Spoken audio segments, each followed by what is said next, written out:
Vamos a continuar. Las acciones de los patriarcas son presagio para los hijos.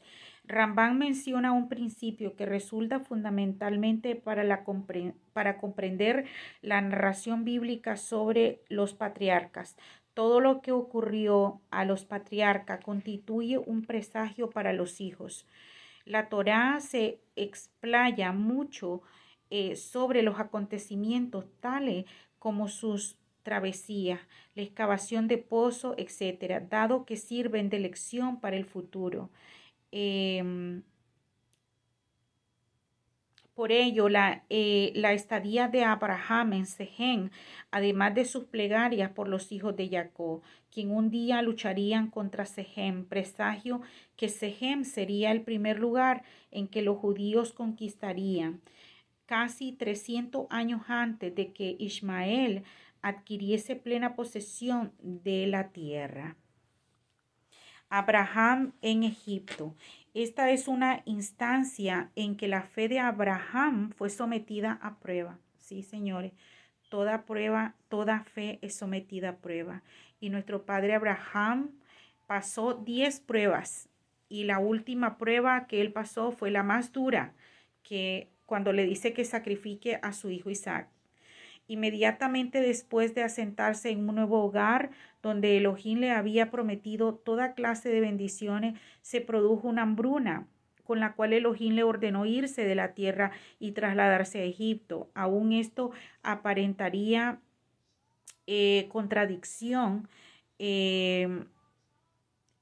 con relación a las promesas de Elohim. La fe de Abraham no flaqueó. Este suceso fue un presagio del descenso de Jacob a Egipto a causa de otra hambruna. Entonces, a pesar de que nuestro padre Abraham era rico en tierras, en animales, en plata, en oro, también pasó momentos difíciles. El regreso de Eres Israel. Así Abraham ascendió, aunque es cierto en un sentido literal que Abraham ascendió porque el terreno de Eres Israel es más elevado que el de Egipto. El Zohar percibe en el verbo la connotación adicional que Abraham ascendió espiritualmente desde los niveles inferiores de Egipto. Abandonó un hogar de contaminación espiritual y retornó a su estado anterior.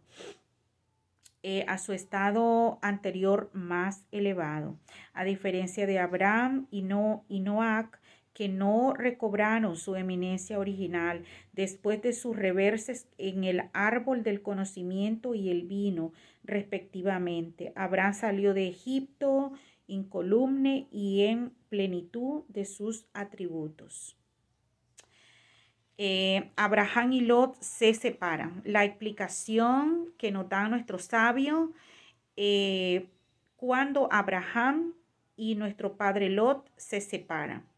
La riqueza y la codicia sacan a la luz la peor de las personas.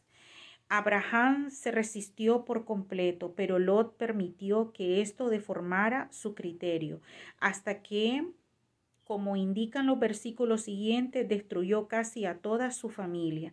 Comenzó cuando no hubo suficientes pastizales para sus numerosos rebaños. Esto provocó que los pastores de Lot, con su beneplácito y una cómoda realización de por medio, recurrirían al robo. Ixtarrají comenta que la tierra ciertamente era bastante amplia para acomodar a las dos familias. Más bien, la raíz del problema fue el altercado entre los pastores. Y cuando la gente es capaz de llevarse bien, incluso la tierra más anchurosa resulta estrecha. Sí, cuando hay amor en un rinconcito, en un lugarcito, estás feliz y estás en amor, en armonía con todo el mundo. Pero puedes tener una mansión, pero si no tienes paz, no te alcanza, no, nunca es suficiente. Entonces, como dice nuestro sabio, ¿quién es el que está feliz? El que está contento con lo que tiene. cuando a veces estamos anhelando tanto en el mundo, y no digo que sea malo tener ambición por conseguir tus metas, siempre y cuando sean para ayudar a los demás, porque si pides y pides para ti con un deseo egoísta, eso no se te va a dar. Puedes estar completamente seguro o segura que no se te va a dar.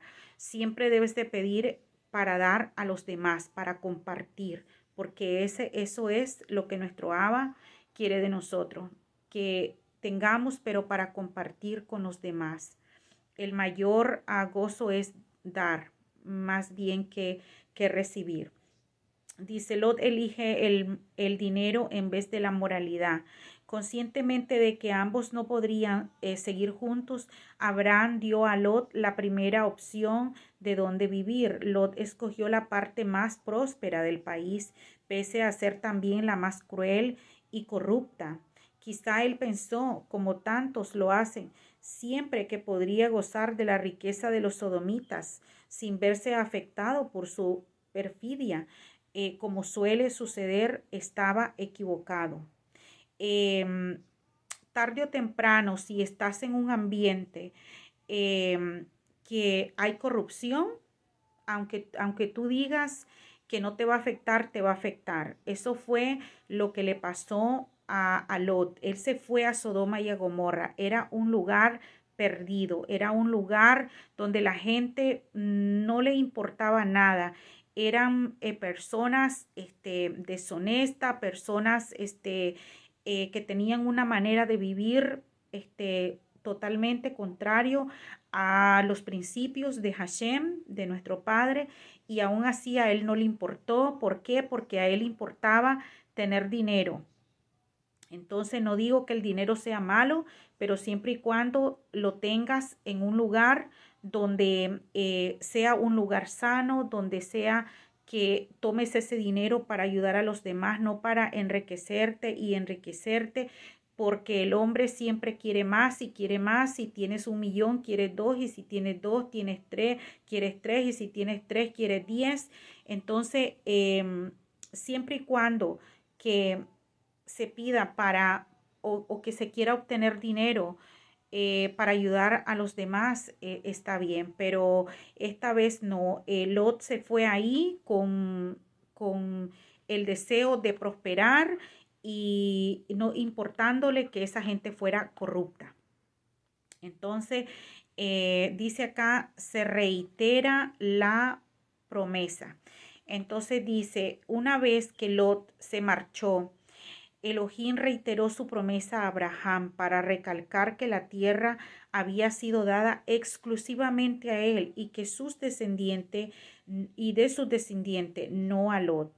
Esforno comenta que esta promesa renovada debió aplazarse hasta que Lot se fuera para impedir que la codicia de Lot se exacerbara aún más. O sea que cuando estaba Lot, es más, cuando estaba Lot, no se le dijo nada a Abraham. Entonces, ¿por qué? Porque Hashem sabía cómo era Lot. Entonces, la guerra de los reyes. Apártate de gente egoísta, apártate de gente que solamente quieren dinero, dinero y más dinero para su ego. Eso es muy peligroso. Entonces, la guerra de los reyes. Este capítulo revela una nueva faceta del temperamento de Abraham, su valentía física en combate. Lot, para entonces un dichoso habitante de Sodoma, se ve envuelto en una conflagración bélica entre los principales reinos de la región. Aunque abrumadoramente sobrepasado en número, movilizó a sus discípulos y entró en batalla para rescatar a Lot. Triunfó en una forma milagrosa y en una manifestación adicional de su nobleza de carácter.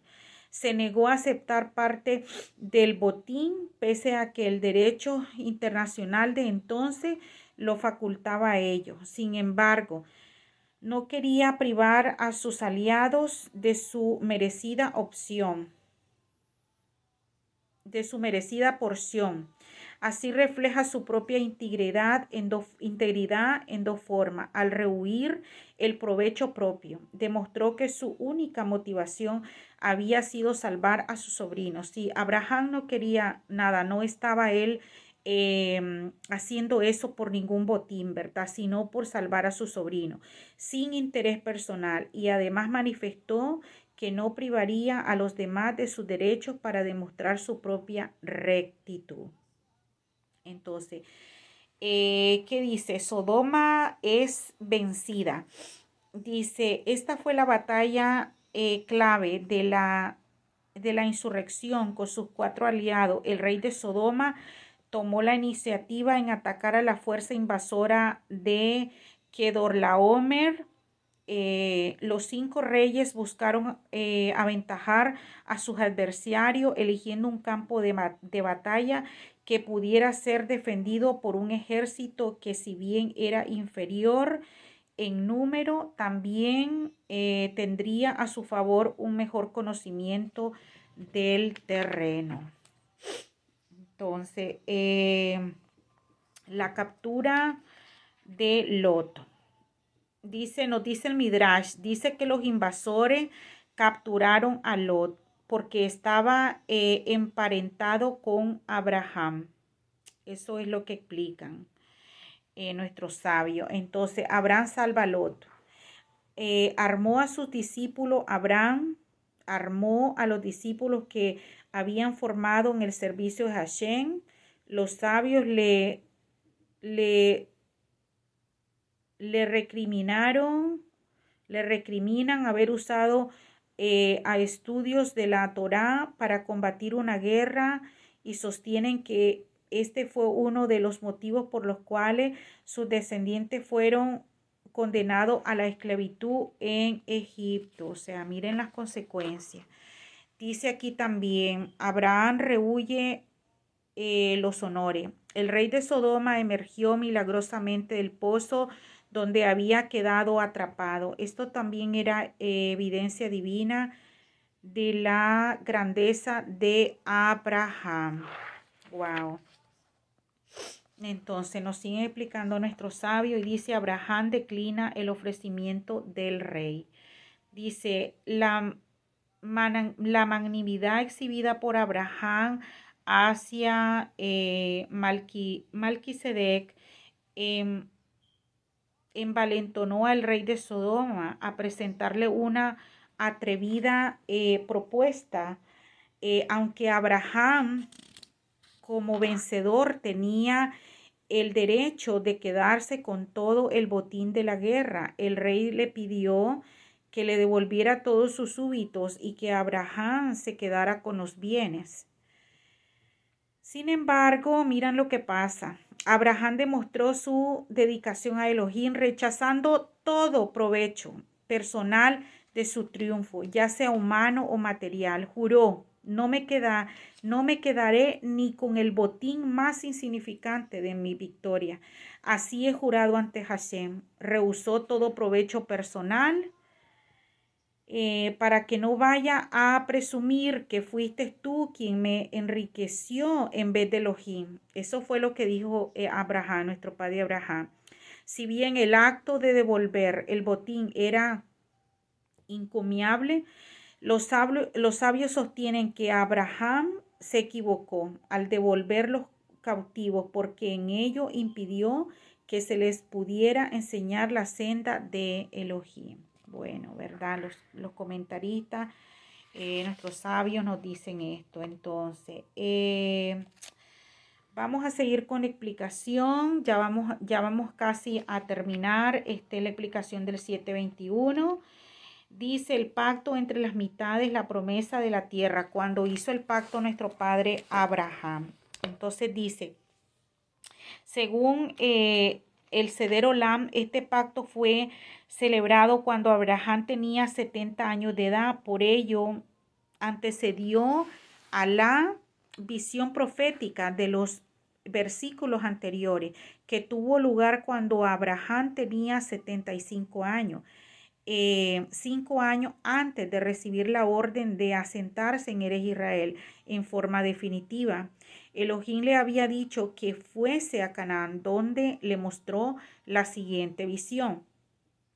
Esta fue la promesa de que después del periodo del exilio, que incluiría la subyugación y la esclavitud en Egipto, los descendientes de Abraham saldrían libres y recibirían Eres Israel como su herencia materna.